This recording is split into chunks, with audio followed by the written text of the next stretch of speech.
चलिए दोस्तों, मैं लेके आया हूँ आपके लिए केमिस्ट्री क्लास 12 यूपी बोर्ड 2025 के लिए मोस्ट इंपोर्टेंट स्पेशल सीरीज, जिसमें मैं आपको बताऊंगा यूपी बोर्ड में आने वाले में मोस्ट इंपोर्टेंट क्वेश्चन जो यूपी बोर्ड में हर साल रिपीट किए जाते हैं या 1 साल या 2 साल छोड़कर लगातार रिपीट किए जा रहे हैं, जिससे आपका टाइम बच सके और आप बहुत कम टाइम में पढ़कर यूपी बोर्ड 2025 में धमाल मचा सकें। दोस्तों, अगर आपको यही नहीं पता होगा कि कौन से क्वेश्चन ऐसे हैं जो यूपी बोर्ड में हर साल रिपीट किए जा रहे हैं या 1 साल या 2 साल छोड़कर लगातार रिपीट किए जाते हैं, तो आप अच्छे से तैयारी नहीं कर पाएंगे और आप ज्यादा पढ़ने के चक्कर में आपसे में मोस्ट इंपोर्टेंट क्वेश्चन छूट जाएंगे जो यूपी बोर्ड में हर साल रिपीट किए जाते हैं या 1 साल या 2 साल छोड़कर लगातार रिपीट किए जा रहे हैं। तो इसलिए मैं आपके लिए एक स्पेशल सीरीज लेके आया हूं, जिस स्पेशल सीरीज के कुछ पार्ट मैंने अपलोड कर दिए हैं। अगर आपने उनको नहीं देखा तो आप जल्दी जल्दी जाकर उन्हें देख सकते हैं और यूपी बोर्ड 2025 में धमाल मचाने की तैयारी कर सकते हैं। तो चलिए दोस्तों, स्टार्ट करते हैं इस स्पेशल सीरीज के इस पार्ट को। देखते हैं इसमें क्या है टॉपिक।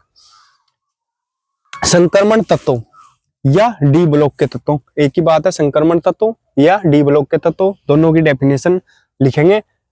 संक्रमण तत्वों की फॉर्म में भी लिखेंगे और डी ब्लॉक के तत्वों की फॉर्म में भी लिखेंगे, 3D श्रेणी की फॉर्म में भी लिखेंगे। इसे 3D श्रेणी भी बोला जाता है। तथा इनकी विशेषताएं क्या है, इनकी विशेषताएं क्या हैं और इसके लक्षण क्या हैं। ठीक है, लक्षण या विशेषताएं एक ही बात है, इसमें अभिलक्षण भी दे सकता है और विशेषताएं भी दी जा सकती है। ठीक है, अथवा में कैसे पूछा जाएगा, डी ब्लॉक के तत्वों के निम्न गुणों की व्याख्या कीजिए।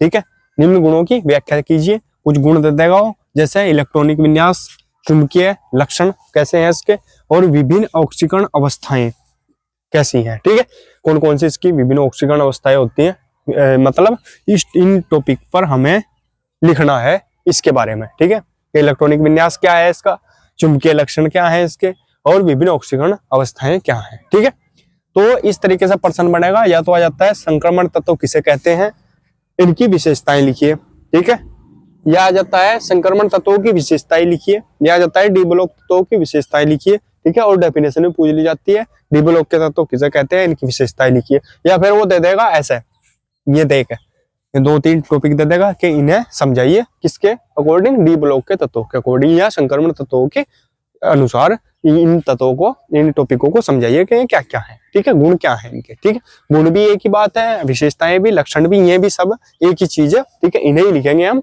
जो भी आता है क्वेश्चन। इसलिए मैंने अथवा अथवा करके बहुत ही आसान बना दिया, जिससे कंफ्यूजन ना रहे कि क्या पूछा जा रहा है।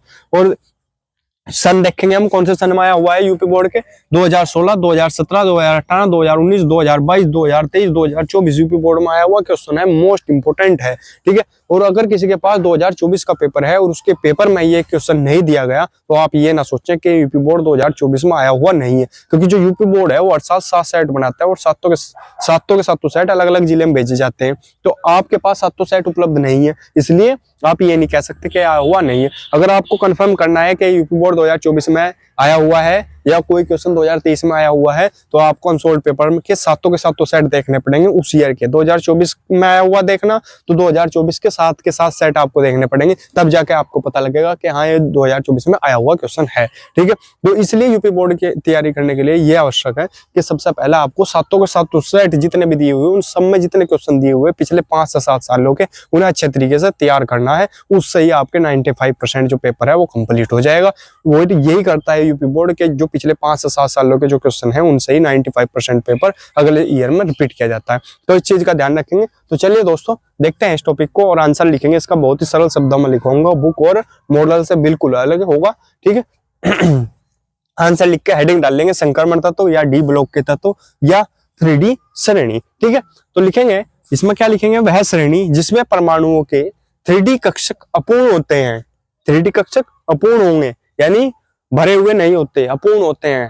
ठीक है, यानी पूरे नहीं होते, उन्हें क्या बोलते हैं, 3D श्रेणी कहलाती है। वह श्रेणी कौन सी कहलाएगी, 3D श्रेणी कहलाती है। ठीक है, तो वह श्रेणी जिसमें परमाणुओं के 3D कक्षक अपूर्ण होते हैं 3D श्रेणी कहलाती है। ठीक है, अगर आता है किसकी फॉर्म में, संक्रमण तत्वों की फॉर्म में, तो दोनों डेफिनेशन वैसे याद रखेंगे, दोनों डेफिनेशन लिखेंगे हम इसमें। ठीक है, अगर आता है संक्रमण तत्वों की फॉर्म में तो क्या लिखेंगे, एस तथा पी ब्लॉक के मध्यवर्ती गुण, मध्यवर्ती माने बीच वाले गुण रखने वाले तत्व संक्रमण तत्व कहलाते हैं। मतलब एस ब्लॉक के जो तत्व हैं और पी ब्लॉक के जो तत्व हैं, उनके जो मध्यवर्ती गुण रखने वाले तत्व हैं वे क्या कहलाते हैं, संक्रमण तत्व कहलाते हैं। स्क्रीनशॉट ले लेंगे फिर बढ़ेंगे आगे। ठीक है दोस्तों, देखते हैं आगे क्या होता है, देखो संक्रमण तत्वों के मुख्य अभिलक्षण भी यही होंगे, विशेषताएं भी यही होंगी, गुण भी यही होंगे। ठीक है, तो तीनों में से कोई भी चीज पूछता है तो आपको यही लिखना है। कभी कभी वो अलग से पूछ लेता है, जैसे मैंने बताया इलेक्ट्रॉनिक विन्यास पूछ लेता है, चुंबकीय लक्षण भी पूछ लेता है। ठीक है, आपको जितना पूछा उसी के हिसाब से अपना आंसर तैयार रखना है। ठीक है, तो नोट्स बनाते चलेंगे मेरे साथ साथ, और यूपी बोर्ड में 2025 में धमाल मचा सकते हैं आप इन क्वेश्चन के जरिए और इस मेथड के जरिए, इस ट्रिक के जरिए। ठीक है, तो चलिए पहला टॉपिक है हमारे पास नंबर 1, जो गुण होगा, जो अभिलक्षण होगा, जो विशेषताएं होगी उसकी वो लिखेंगे इलेक्ट्रॉनिक विन्यास। ठीक है, इलेक्ट्रॉनिक विन्यास में क्या लिखेंगे, ये जो इसके तत्व हैं इन्हें लिखेंगे। ठीक है, SCTIVCRMNFECONICUZN। ठीक है, तो कितने आए परमाणु क्रमांक, 21, 22, 23, 24, 25, 26, 27, 28, 29, 30। ठीक है, 30 तक है। इलेक्ट्रॉनिक विन्यास लिख देंगे इसका 1s2, 2s2, 2p6, 3s2, 3p6, 4s2, 3d1। ठीक है, अब देखते चलेंगे, यहाँ पर आपको सारा नहीं लिखना, बस एक लिखना है। ठीक है, उसके बाद हम इसे ऐसा बढ़ाते चलेंगे और लास्ट के जो कक्षा है उन्हें लिखते चलेंगे। ठीक है, तो चलिए देखते हैं क्या है हमारे पास। 1s2, 1s2 तो ये आई, सब में 1s2 लिख देंगे। लिखने का तरीका बता रहा, 1s2, 1s2, 1s2, 1s2, 1s2 सब जगह लिखा गया। फिर उसके बाद 1s2 से ये सब काट देंगे, लास्ट की ये 2 डिजिट पकड़ेंगे, ये पकड़ेंगे 2। ठीक है, 4s2 ऐसा कैसा ही है अगली में। ठीक है, तो डी में एक एक बढ़ता चलेगा, डी में एक एक बढ़ता चलेगा। ठीक है, डी में बढ़ाते चलेंगे, तो यहाँ 1 था, यहाँ 2 हो गया। ठीक है, फिर 4s2 ऐसा ही, यहाँ 2 था, यहाँ 3 हो गया, एक एक बढ़ रहा ना। फिर यहाँ इसमें क्या होगा, यहाँ 5 हो गया और ये 4s1 हो गया। क्यों हो गया, इससे देखेंगे, अपवाद है ये, एक्सेप्शन है। क्यों हुआ एक्सेप्शन, तो रूल क्या होता है, रूल क्या होता है कि जो कक्षक हैं में तो या तो आधे भरे हुए होने चाहिए। ठीक है, या पूरे भरे हुए होने चाहिए। ठीक है, अब आधे भरे हुए या पूरे भरे हुए। अब फिलहाल यहाँ पर क्या है, ये अगर यहाँ पे मैं करता, नियम क्या था, वैसा सिंपल रूल क्या था कि ये होता 3d4 और ये होता कितना 4s2, यही तो होता, ऐसे ही होता आ रहा, एक एक बढ़ता आ रहा था ऊपर से। ठीक है, ऐसा होता, लेकिन ये ऐसा ना होकर कैसा हुआ 3d5 और 4s1। अभी क्या हुआ, अस्थाई कब होगा, अस्थाई जब होगा जब या तो कक्षक हैं आधे भरे हुए होंगे या पूरे भरे हुए होंगे। ठीक है, अब आधे भरे हुए, अब ऐसा लिखा जाता तो ये पूरा भरा हुआ होता और ये आंशिक रूप से भरा हुआ होता, ना तो आधा है ना पूरा है, तो ये कम अस्थाई होता। तो इसलिए क्या किया कि ये इसमें ना लिख के, इसमें ना आकर किसमें आया 3d5 में, इसमें कर लिया, तो ये क्या हो गया, एक इधर ले आए हम। ठीक है, तो 5 हो गया 3d5 और ये हो गया एक इधर गया क्योंकि, तो ये बच गया हमारे पास 1। तो ये क्या हो गया, इसमें कितने की कैपेसिटी है, 2 की है ना, इधर 2 इलेक्ट्रॉन की कैपेसिटी है। ठीक है, तो 2 है, 2 का आधा कितना 1, तो यानी ये कितना भरा हुआ, आधा भरा हुआ। इस इधर भी ऐसे ही देखेंगे, ये कैपेसिटी कितनी है 10 की, डी में 10 आते हैं, तो 10 में से कितने हैं अब फिलहाल 5, तो ये भी आधा भरा हुआ, तो दोनों आधे भरे हुए हैं, इसलिए अधिक अस्थायी होंगे। इसलिए हमने, ये एक्सेप्शन है इसका कि ये आधे भरे हुए होंगे। ठीक है, इसलिए एक्सेप्शन है इसका कि ये ऐसे ना लिख के ऐसे लिख के जाएंगे, क्योंकि यहाँ कंडीशन क्या आ जाएगी, अस्थायी और अस्थायी क्या आ जाएगी, क्योंकि यहाँ पर पॉसिबल है इन्हें आधा भरा हुआ करना। ठीक है, आधा भरा हुआ रखना पॉसिबल है, तो पॉसिबल है तो कर देंगे हम। ठीक है, और जहां पॉसिबल नहीं होगा वहां अलग देखेंगे। ठीक है, या तो एक आधा भरा हुआ हो या एक पूरा भरा हुआ हो, या दोनों आधे भरे हुए हो या दोनों पूरे भरे हुए हो, तब जाके अस्थायी होंगे। तो इस कंडीशन में जहां भी ऐसा होगा वहां एक्सेप्शन काम करेगा। ठीक है, तो चलिए आगे बढ़ते हैं। अब 3d5, अब इसमें बढ़ते चलेंगे 4s2। ठीक है, हो गया 4s2 बराबर। अब इधर फिर इसे छोड़ देंगे हम, 3d6, फिर 7, फिर 8, कोई नहीं, इधर ऐसा ही, फिर 3d10। अब देखो 9 की जगह क्या लिख दिया हमने, 10 है, और इसे एक कम कर दिया।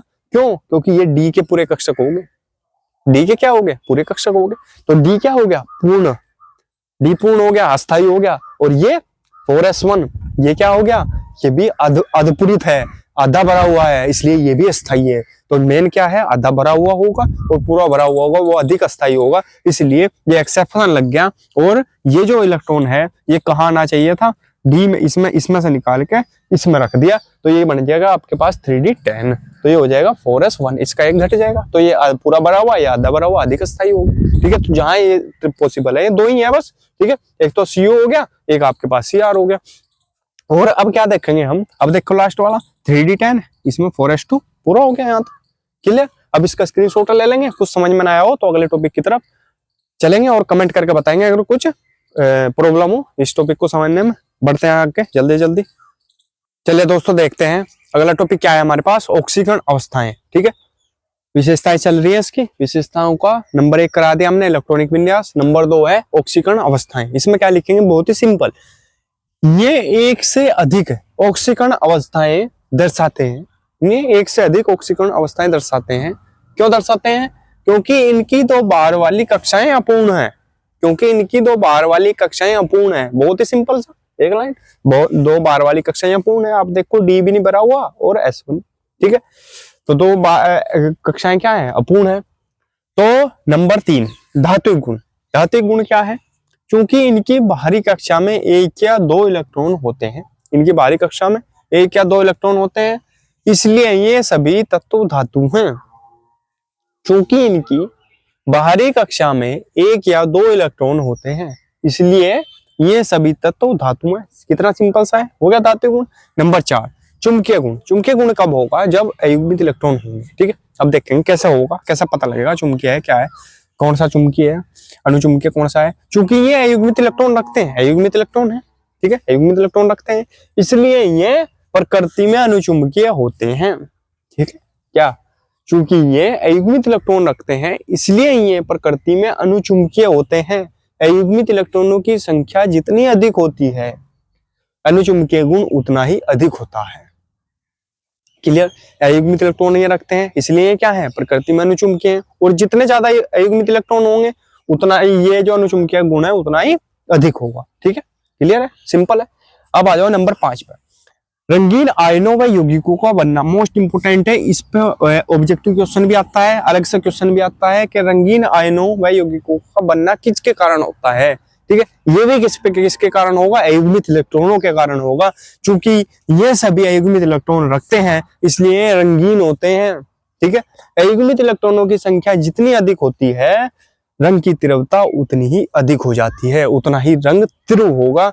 ठीक है, उसकी तीव्रता उतनी ही अधिक होगी जितने ज्यादा अयुग्मित इलेक्ट्रॉन होंगे। ठीक है, क्योंकि ये अयुग्मित इलेक्ट्रॉन रखते हैं इसलिए ये रंगीन होते हैं। और जो युग्मित इलेक्ट्रॉन रखते हैं सारे, अयुग्मित एक भी नहीं है किसी के पास, मान लिया कोई ऐसी जगह है जहाँ एक भी नहीं है अयुग्मित, तो वे सारे क्या होंगे, सफेद होंगे या रंगहीन होंगे। ठीक है, तो ये चीज ध्यान रखनी, रंगीन आयन कब बनेंगे, जब अयुग्मित इलेक्ट्रॉन रखेंगे। ठीक है, अयुग्मित इलेक्ट्रॉनों के कारण ही रंगीन आयन बनेंगे। ठीक है, तो स्क्रीनशॉट ले लेंगे इसका बहुत ही अच्छे से, और कुछ समझ में ना आया हो तो कमेंट करके पूछेंगे। तो दोस्तों अगर वीडियो अच्छी लगी हो तो प्लीज वीडियो को लाइक कीजिए, कमेंट कीजिए और हमारे चैनल को सब्सक्राइब कीजिए और घंटी का बटन भी दबा लीजिए, जिससे आपको हमारी वीडियो की नोटिफिकेशन सबसे पहले मिल सके। मिलते हैं अगली वीडियो में, तब तक के लिए बने रहिए हमारे चैनल पर। धन्यवाद।